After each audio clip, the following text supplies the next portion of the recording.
মৃত্যুর সময় দেখবেন মানুষ চোখ খুলে তাকিয়ে থাকে না, চোখ বন্ধ করে দেওয়া হয়। তার রুহটা যে মালায়েকা নিয়ে চলে গেছেন সে দেখতে থাকে, রুহটাকে ফলো করতে থাকে। মানুষের সায়েন্স বলে এখন মানুষের বডি যখন মারা যায় তারপরও চোখ জীবিত থাকে। চোখের মধ্যে চোখ সবচেয়ে শেষে নষ্ট হয়। চোখের এই যে ইন্দ্রিয়ের ক্ষমতাটা এটা মানে ডেড বডি মারা যাওয়ার সাথে সাথেই শেষ হয়ে যায় না, চোখের এই ক্ষমতাটা বাকি থাকে। দেখবেন চোখ তাকিয়ে আছে। যদি ভালো মানুষ হয় একটা জান্নাত থেকে সিঁড়ি নামিয়ে দেওয়া হয় এবং সিঁড়িতে করে তার আত্মা চলে যাবে ইল্লিনে ইনশাআল্লাহ। আর খারাপ হলে কোথায় যাবে? সিজ্জিন। এটা বারজাখের জীবন, এখানে আযাব দেয়া হচ্ছে। মিরাজের রাতে নবী সাল্লাল্লাহু আলাইহি ওয়াসাল্লাম দেখে আসছেন না? সুদখোরের শাস্তি রক্তের নদীতে ফেলে মাথা ফাটিয়ে দেওয়া হচ্ছে। জিনাকারের শাস্তি, সামনে ভালো গোশত আছে, এদিকে খারাপ গোশত আছে, পচা গোশত খাচ্ছে। গীবত করে শাস্তি দেখেছেন, এতিমের মাল আত্মসাৎকারী এরকম করে আগুনের দলা খাচ্ছে, বায়ুপথ দিয়ে আগুন বের হয়ে যাচ্ছে। অনেক শাস্তি দেখে এসেছেন। এক শ্রেণীর বক্তার শাস্তিও দেখেছেন। নাউযুবিল্লাহ, আল্লাহ পাক হেফাজত করবে আমাদেরকে। আগুনের কেচি দিয়ে জিহ্বা কেটে দেওয়া হচ্ছে, আগুনের কেচি দিয়ে জিহ্বা কেটে দেওয়া হচ্ছে। সেটা হচ্ছে বলতো কাজের বেলা কিছু ছিল এবং শরীয়তের মূল বিষয়কে বিকৃত করে ফেলতো এই শাস্তি। যাই হোক, তো এই 6 পিলারে কি করতে হবে? এই 6 পিলার 3টা কাজ করতে হবে। একটা হচ্ছে এই 6টা পিলারে প্রথমে আমাকে মনে বিশ্বাস করতে হবে, এটা 1 নাম্বার। তাসদীক বিল জিনান, ইকরার বিল লিসান। এরপর আপনাকে মৌখিক স্বীকৃতি প্রদান করতে হবে। এরপর আমালু বিল আরকান, কাজে বাস্তবায়ন করতে হবে। আর ঈমান কিন্তু ইয়াজিদু ফিত তাআহ, আল্লাহর আনুগত্যে ঈমান বৃদ্ধি পায়। ওয়া ইয়ানকুসু ফিল মাসিয়া, এবং আল্লাহর অবাধ্যতা করলে ঈমান কিন্তু কমে যায়। ঈমান বাড়ে, ঈমান কমে। ঈমানের 6টা পিলারকে আবার 3টা কাজ করতে হবে। মনে বিশ্বাস, মুখে স্বীকৃতি, কাজে বাস্তবায়ন। কাজে বাস্তবায়ন করতে গেলে আপনি অনেক সময় ভুল করে ফেলতে পারেন, গুনাহ করে ফেলতে পারেন। গুনাহ করে ফেললেই, কবিরা গুনাহ করলেও কেউ কাফের হয়ে যাবে না। সে বড়জোর ফাসেক জালেম হতে পারে, তার তওবার দরজা কি থাকবে? খোলা থাকবে। তওবা করে সে ফিরে আসতে পারে। মৌতের আগ পর্যন্ত ওর তওবার দরজা খোলা আছে। আল্লাহ পাক চাইলে তাকে তওবা নসিব করতে পারেন। এই জন্য কেউ কবিরা গুনাহ করলেই তাকে কাফের মনে করার কোনো সুযোগ নেই। আমরা ঈমানের 6 পিলারে বিশ্বাস করব, মৌখিক স্বীকৃতি দিব, মনে বিশ্বাস করব, কাজে বাস্তবায়ন করব। কাজ করতে গিয়ে যদি ভুল ত্রুটি হয়ে যায়, কবিরা গুনাহ হয়ে যায়, তওবা করে ফিরে আসার সুযোগ আছে। কবিরা গুনাহ করলেই কেউ কাফের হয়ে যায় না, বরং সে বড়জোর ফাসেক জালেম হতে পারে। তার তওবার রাস্তা খোলা আছে, তাকে হত্যা করা আমার জন্য বৈধ নয়। এইভাবে যারা ঈমান আনবে তাদেরকে বলা হচ্ছে আফলাহাল মুমিনুন, তারা সফল হয়ে গেছে। এবং তাদের আরো কিছু কোয়ালিটি আল্লাহ পাক বলেছেন, আমি একটা একটা করে বলে শেষ করছি। আল্লাহ পাক বলেছেন আল্লাযীনা হুম ফি সলাতিহিম খাশিউন। এভাবে ঈমান আনার পর তাদের প্রথম কাজ, তারা নামাজের মধ্যে খুশু খুজুর সাথে নামাজ পড়ে, যেটা এখনকার ডিজিটাল নামাজ আপনি পাবেন না। খুশু খুজুর সাথে নামাজের কয়েকটা শর্ত: ওয়াক্ত ঠিক থাকতে হবে, নামাজের পদ্ধতি ঠিক থাকতে হবে, নামাজের ধীর স্থিরতা বজায় থাকতে হবে। নামাজে আপনি কি পড়ছেন, কি বলছেন, এটা বোঝার চেষ্টা করতে হবে। এই জন্য আমি কিছু টিপস আপনাদেরকে এর আগেও দিয়েছি, আবার বলছি। এটা আমি ব্যক্তিগতভাবে উপলব্ধি করেছি যে নামাজের মধ্যে যদি আপনি প্রতিদিন প্রতি ওয়াক্তে একই সূরা পড়তে থাকেন, মনোযোগ কমে যাবে।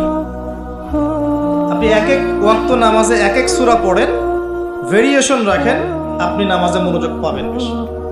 এটা একটা টিপস। একটা টিপস হচ্ছে নামাজে যা পড়ছেন, আল্লাহু আকবার থেকে আসসালামু আলাইকুম রাহমাতুল্লাহ পর্যন্ত প্রতিটা শব্দের অর্থটা জানার চেষ্টা করেন এবং ওই অর্থের দিকে মনোযোগ দেন। আপনার নামাজে মনোযোগ এদিক ওদিকে যাবে না ইনশাআল্লাহ। নামাজ যে ইমাম পড়াবে তাকে স্বাধীনতা দেন, ধীর স্থিরভাবে ওকে নামাজ পড়াতে বলেন এবং যিনি ইমামতি করবেন তার তেলাওয়াতটাকে অত্যন্ত সুললিত করার চেষ্টা করেন। সুন্দর তেলাওয়াত শুনলে মনোযোগ বেড়ে যায়। খেয়াল করে দেখবেন, তারাবির নামাজে সুন্দর তেলাওয়াত থাকলে দেখবেন মনোযোগ এদিক ওদিক যাচ্ছে না এবং দুনিয়াবি কাজগুলোকে ফারেক হয়ে নামাজ পড়তে আসে।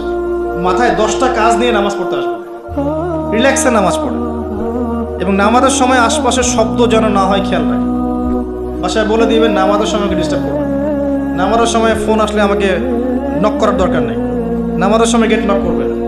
মানে নামাজটাকে আপনি সর্বোচ্চ গুরুত্ব দেন। কারণ কি, এটা পড়ার জন্যই তো পৃথিবীতে এসেছি। ওয়ামা খালাকতুল জিন্না ওয়াল ইনসা ইল্লা লিয়াবুদুন, দুনিয়াতে আসছি কেন ভাই? আল্লাহর ইবাদত করতেই তো। এখানে এত তাড়াহুড়ার কি আছে? এরপর আল্লাহ পাক তো সহজ করে দিয়েছে। আপনি মুসাফির হলে কসর করতে পারবেন, পারবেন না? মুসাফির হলে কসর করতে পারবেন। আল্লাহ পাক নামাজের যে আহকাম আরকানগুলো দিয়েছেন, এগুলোর মধ্যে নামাজের ফরজ, ওয়াজিব, সুন্নত, মুস্তাহাব যেগুলো আছে, ঠিকঠাক করে নামাজ পড়লে নামাজটা খুশু খুজুর সাথে হবে ইনশাআল্লাহ। আল্লাহ পাক আমাদের সবাইকে খুশু খুজুর সাথে 5 ওয়াক্ত নামাজি বানিয়ে দিন, আল্লাহুম্মা আমিন। আর মুকিম যারা থাকবেন, চেষ্টা থাকবে জামাত ধরার জন্য। এটা ব্যক্তিগত উপলব্ধি আমার। জামাতে সালাত পড়লে যেরকম মনোযোগ আসে, মনটা তৃপ্তি হয়, বাসায় নামাজ পড়লে সেটা হয় না। এটা হয় না। নামাজ জামাতে যখন যাব, উজু করলাম, ইবাদত, পায়ে হেঁটে যাচ্ছি, গুনাহ মাফ হচ্ছে, সবার সাথে দেখা সাক্ষাৎ হয়, প্রথম কাতারে দাঁড়ানোর সুযোগ হয়, আপনার ইমামতি করলে মনোযোগ আরও বেশি থাকে, নামাজের পরে বসে জিকির আজগার করার সুযোগ হয়, নামাজের পরে আবার 2-1 হাদিস পড়ার সুযোগ হয়। পুরো কাজটা মিলে কিন্তু দেখবেন মনটা মানে কি বলবো, প্রশান্তিময় হয়ে ওঠে। বাসায় একা একা ঠিকঠাক নামাজ পড়লে এটা হয়ে ওঠে না। তবে কিছু নামাজ বাসায় পড়তে নবীজি বলেছেন, এতে করে বাসায় রহমত বরকত নাযিল হবে। অনেকে প্রশ্ন করে, স্বামী স্ত্রী কি একসাথে নামাজ পড়তে পারবে? স্বামী স্ত্রী একসাথে সিনেমা দেখতে পারবে, নামাজ পড়তে পারবে নাকি? এগুলো প্রশ্ন করে। স্বামী স্ত্রী কি একসাথে নামাজ পড়তে পারবে?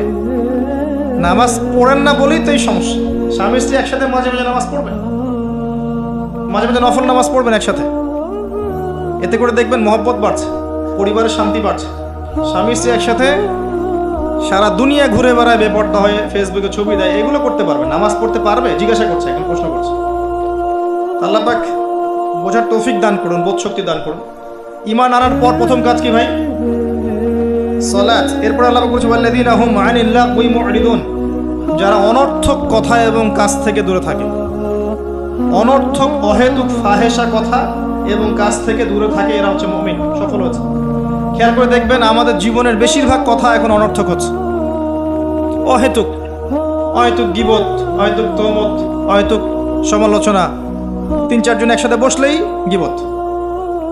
যে ব্যক্তি কিছু বোঝেই না, সে পলিটিক্স নিয়ে কথা বলা শুরু করলো, ইকোনমিক্স নিয়ে কথা বলা শুরু করলো, দেশ নিয়ে, রাষ্ট্র নিয়ে। কত বুদ্ধি তার, মাশাআল্লাহ।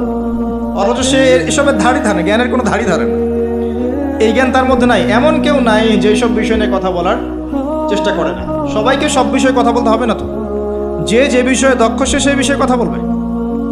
তো আমরা কিন্তু কথা খুব বেশি বলি, অহেতুক কথাবার্তা, অহেতুক কাজ। দেখবেন অহেতুক কাজে আমাদের যুব সমাজ সময় নষ্ট করছে।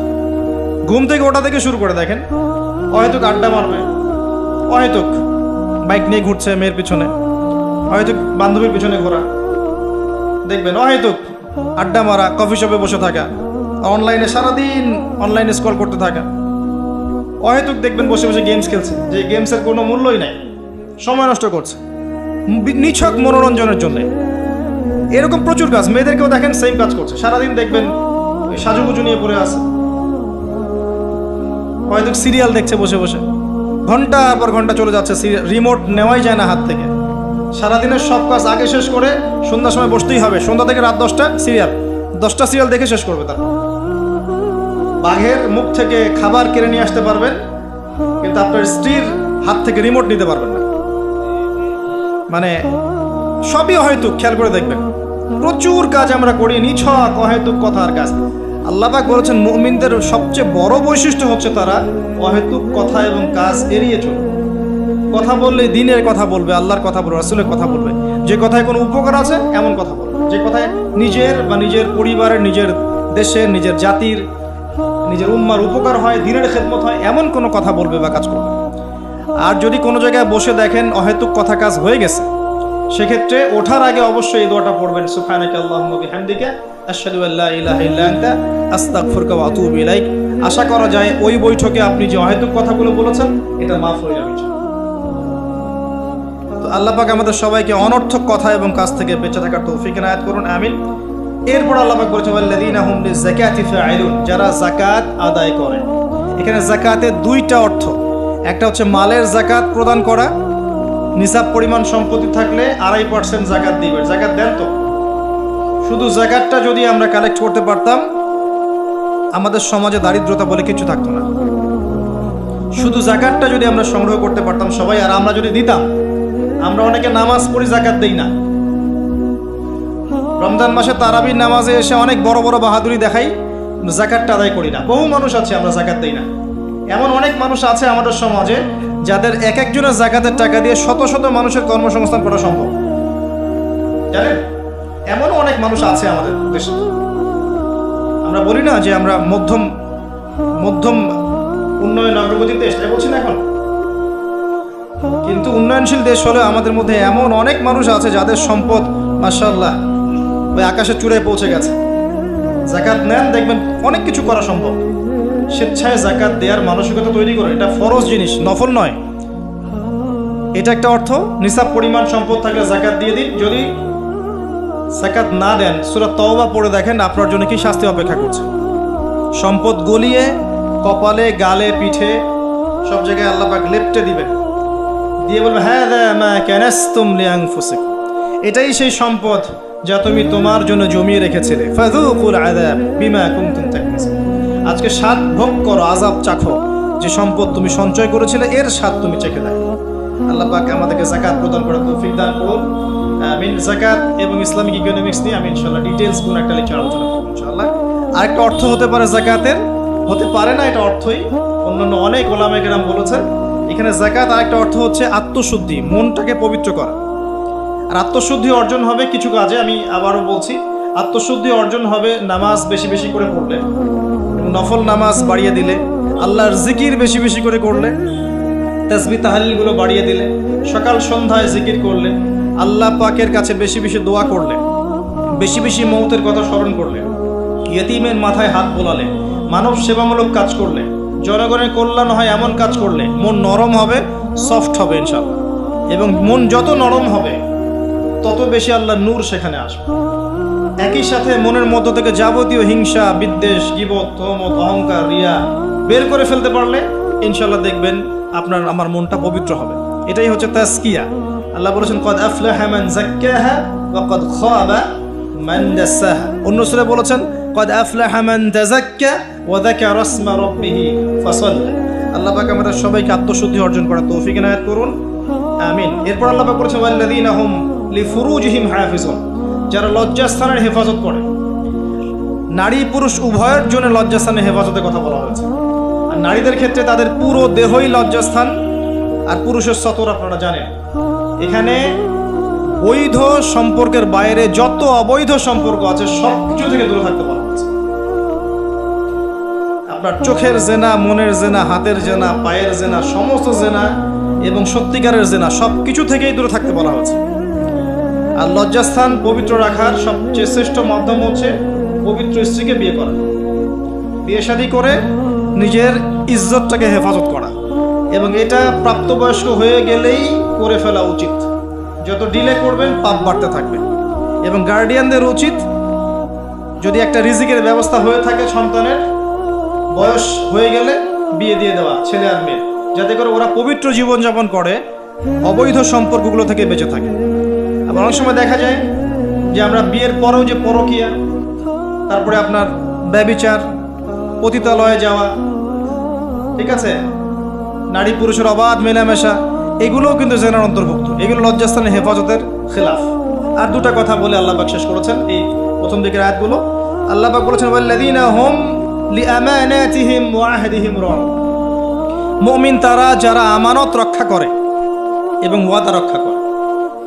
আমানত আর ওয়াদা, কিয়ামতের আলামত, কিয়ামত কবে হবে সাহাবীরা জিজ্ঞাসা করছেন। নবীজি বলছেন যখন আমানতের খেয়ানত করা হবে। সাহাবীরা বলছেন আমানতের খেয়ানত কিভাবে হবে? নবী সাল্লাল্লাহু আলাইহি ওয়াসাল্লাম বলছেন যখন অনুপযুক্ত ব্যক্তিকে দায়িত্ব প্রদান করা হবে বিভিন্ন সেক্টরে, তখন বুঝে নেবে এটাই সেই যুগ। ফান্তাজির সাআ, কিয়ামতের অপেক্ষা করতে থাকো। আমানত কি জিনিস? কথা দিলাম, রাখলাম না, ওয়াদা করলাম, খেলাফ করলাম, কথা বললাম, মিথ্যা বললাম, প্রতিশ্রুতি দিলাম, ভঙ্গ করলাম, সব আমানতের খেয়ানত। সবচেয়ে বড় আমানত কি জানেন? কোরআন এবং সুন্নাহ। আল্লাহ পাক এই কথাটা সূরা আহজাবে বলেছেন,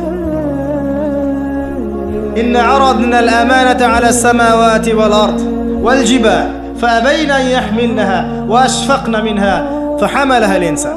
এই যে কোরআন, সুন্নাহ, ইসলাম, শরীয়ত, এই আমানতটাকে আমি আসমান, জমিন, পাহাড়ে দিতে চেয়েছিলাম, ফাআবাইনা ইয়াহমিলনাহা, তারা অস্বীকার করেছে আমরা পারবো না। ফাহামালাহাল ইনসান, মানুষ সেটা বহন করেছে। হ্যাঁ আমি পারবো। মানুষ বলেছে কি আমি পারবো, দেন আমাকে দায়িত্ব দেন। আমরা যে দায়িত্ব চেয়ে নেই না, আমাকে দায়িত্ব দেন, আমাকে দায়িত্ব দেন, আমি পারবো। মানুষ এই কথা বলেছিল। আল্লাহ পাক বলেছেন ওয়া কানাল ইনসান যালুমান জাহুলা, মানুষ বড় জালেম আর জাহেল। আবু যার রাদিয়াল্লাহু আনহুকে নবী সাল্লাল্লাহু আলাইহি ওয়াসাল্লাম বলছেন যে তুমি মানুষের দায়িত্ব নিতে যেও না, যদি তোমাকে দুইজনের দায়িত্ব দেওয়া হয় যেন তোমাকে ছুরিবিহীন জবাই করে ফেলা হয়েছে। কঠিন জিনিস, মানে যার যে সেক্টরে দায়িত্ব আছে, পরিবারে, সমাজে, আরো বড় জায়গায়, ইকোনমিক সেক্টরে, তাকে ওই সেক্টরে জিজ্ঞাসাবাদ করা হবে। পুরো বিষয় ক্লিয়ার না হওয়া পর্যন্ত পুলসিরাত পার হতে দেওয়া হবে না।